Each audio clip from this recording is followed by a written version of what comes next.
Assalamualaikum warahmatullahi wabarakatuh. Perkenalkan, nama saya Tesalonika Patricia Rianja. Saya adalah mahasiswa dari Politeknik Negeri Malang, jurusan Teknik Elektro, program studi D3 Teknik Elektronika kelas 2C. Di sini saya akan menjelaskan dan mensimulasikan mengenai penerapan interupsi sebagai pengendali rotary encoder. Di screen ini sudah terlihat bahwa ini adalah sebuah job sheet yang akan menjadi acuan kita untuk melakukan praktek mengenai penerapan interupsi sebagai pengendali rotary encoder. Di sini terdapat landasan teorinya. Lalu di sini ada peralatan yang digunakan.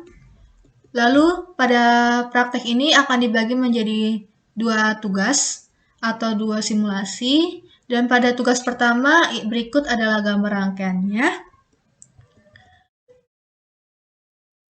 Lalu kita disuruh membuat flowchart pula dengan ketentuan untuk programnya adalah jika switch pada posisi kanan, maka LED akan bergeser ke kanan dan berhenti di posisi D8. Dan jika switch dikembalikan pada posisi kiri, maka nyala LED akan bergeser ke kiri dan berhenti di posisi D1.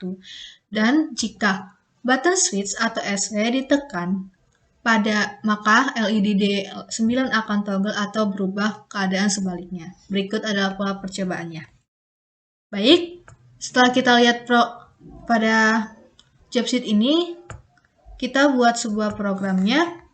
Di sini saya telah membuat programnya, di mana MCUCR-nya digunakan untuk sebagai INT0 atau aktif transisi naik, terus GICR untuk enable interupsi INT0. Berikut adalah gambarannya.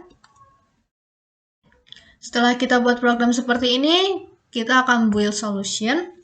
Jika sudah tertera pada program Anda build success, kita bisa kembali pada rangkaian percobaan. Di sini saya sudah membuat rangkaian percobaannya. Lalu kita di sini menggunakan Atmega 16. Kita bisa masukkan filenya yang setelah kita build tadi. Nah, kita bisa nge-run. Nah, pada percobaan ini, saat di-play, LED menyala tetap di ujung kiri, tidak akan mati. Saat digeser ke kanan, maka LED akan bergeser ke kanan. Saat dicoba digeser ke kiri, maka LED akan bergeser ke kiri sampai ke ujung kiri. Nah, untuk buttonnya, kita lihat pada LED 9 atau D9. Saat kita tekan button satu kali, maka LED akan menyala. Saat ditekan lagi, maka LED akan mati. Begitu seterusnya. LED akan toggle saat button ditekan atau berubah keadaan sebaliknya. Lalu, berikut adalah hasil percobaan pertamanya.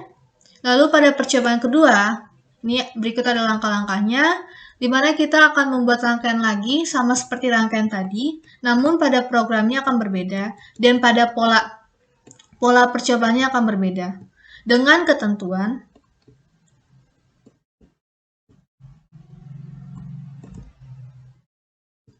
pada kondisi awal LED D1 on dan LED lainnya off.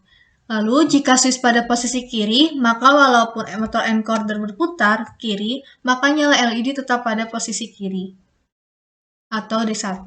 Jika switch pada posisi kanan, maka nyala LED akan bergeser ke kanan dan berhenti di posisi D8, seperti ditunjukkan pada gambar 2.5 pada pola percobaan ini. Dan jika switch dikembalikan pada posisi kiri, maka nyala LED akan bergeser ke kiri dan berhenti pada posisi D1 atau kembali ke awal.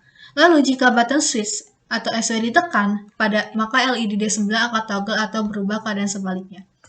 Nah, di sini saya akan men-share programnya. Ini program pada percobaan keduanya. Sama seperti tadi, INT0 akan berperan sebagai aktif transisi naik.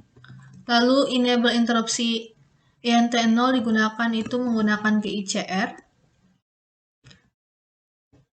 Dengan delay 10 milisecond. Lalu kita build jika sudah. Nah, jika seperti biasa, jika sudah terlihat build sukses, maka kita kembali pada percobaannya, pada rangkaian percobaannya. Kita masukkan program yang telah kita build tadi.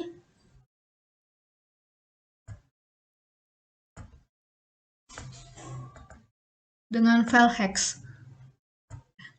Dan kedua ini yang berbeda hanya nyala LED-nya, sama seperti percobaan yang pertama tadi, tapi ketika pertama dinyalakan, LED paling kiri akan menyala. Seperti ini. Namun ketika dicoba saat switch ditekan ke kanan, maka LED akan bergerak ke kanan. Secara satu persatu dan akan menyala semuanya. Lalu saat digeser ke kiri, maka LED akan mati satu persatu dan menyisakan LED paling kiri saat menyala.